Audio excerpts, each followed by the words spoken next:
Well, first of all, that is absolutely untrue.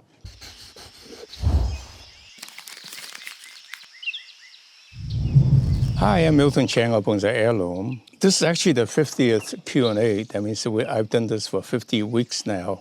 And it's really gratifying. We have a pretty steady follower of viewers. Thank you very much.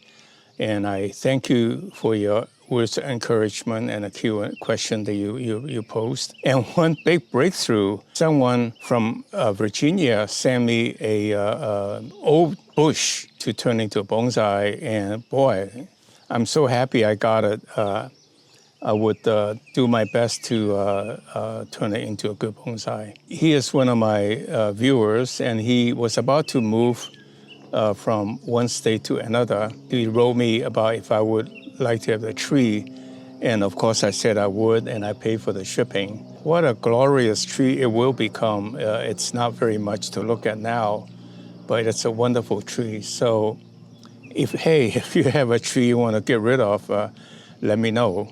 I think that brings up the whole subject about bonsai as gifting. In this case, it kind of shows that he likes my video and he thinks much of what I do, what I can do to the tree.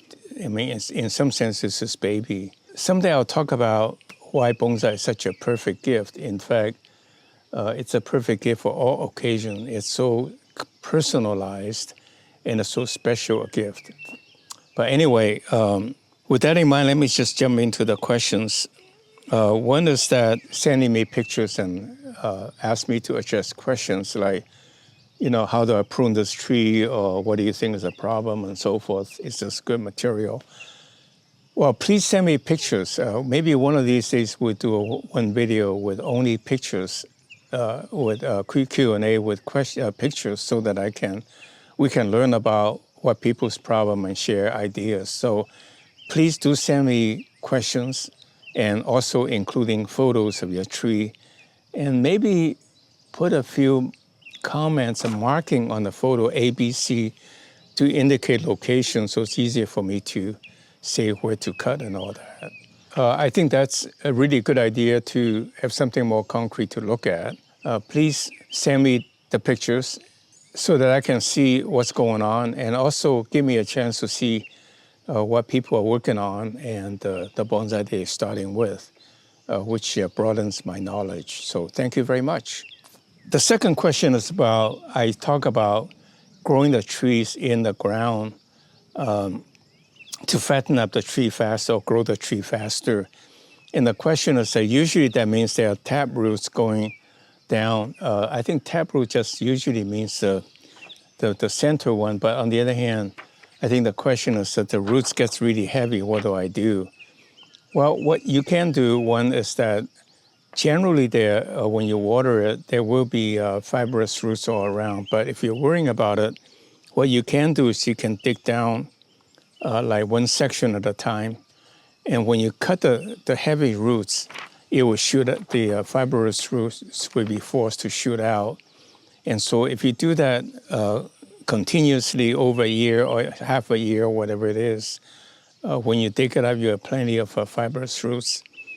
For example, the tree that was shipped to me from, I can mention it, from Virginia, it was full of fibrous roots.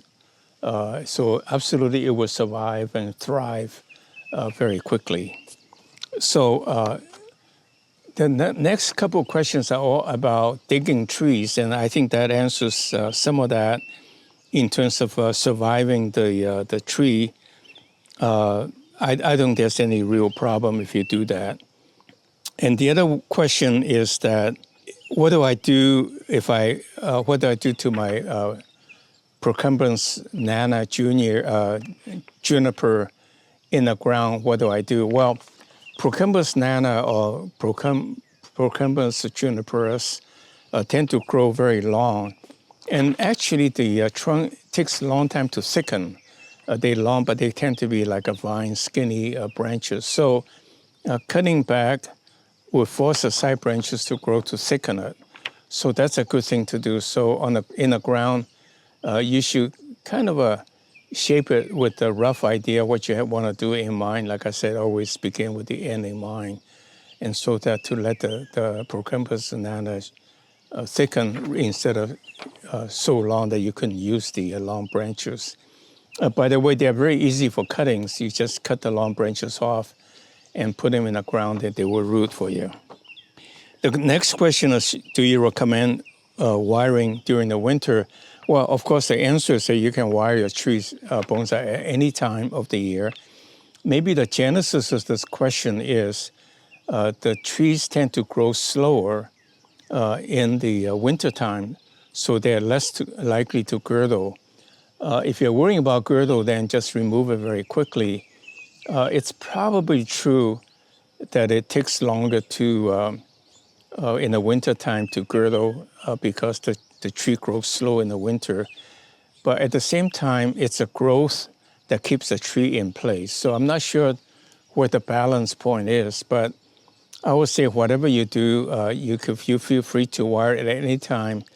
Use guy wire, which is more natural, and remove them, I would say even in the summertime, 4 to 6 weeks. It may bounce back a little, but that's okay. But if you leave it longer than that, you run the risk, depending how fast the tree grows, of girdling the tree. What do I do? I love your video, but what do I do when the leaf of the maple leaf ends turn brown? Well, it's like how many ways can you cook back food, infinite. So I don't know what your situation is, but generally the leaves turn brown because it's stressed. And that could be root rot, not enough water, too much fertilizer, no fertilizer. Not fertilizers probably wouldn't cause that, would maybe cause a little yellowing. Insect, too hot, could be a variety of reasons. So what I would suggest is that, maybe bring it to a local nurseryman to see what they recommend. I think if it's sitting rancid water, it could cause the roots to die, and would make the so either too wet or too dry could be the real culprit. You mentioned the slow release fertilizer that's inexpensive. I think that's what the question is all about. Well, I hate to name brands, but you can go to your local nursery and buy slow release lawn food. They're intended for lawn, so it's very inexpensive, and they are just good quality. In this case, 15, 15, 15. The frugal me says, if I added the numbers, that tells me how much value I'm getting. I say I'm getting one heck of a lot of value for what I bought because the different number of costs is about the same. A 50-pound bag, it's only less than $40. That's really economical. What you do is that you put, let's say, a teaspoonful for a small pot, a tablespoonful for a big growing pot, in the sense of a growing nursery pot. In the warmer season, as the spring season warms up, let's say March, April, you put it in, and then maybe again June, July, and maybe again September, and that's it. They tend to release during the hotter seasons. But for bonsai, I really recommend that you just use the fish emulsion with kelp. It's a really good organic material, not organic, but it's natural material. And they grow fairly rapidly. That's rapid enough, and you will not kill the tree if you follow instruction, or maybe a little bit more dilute.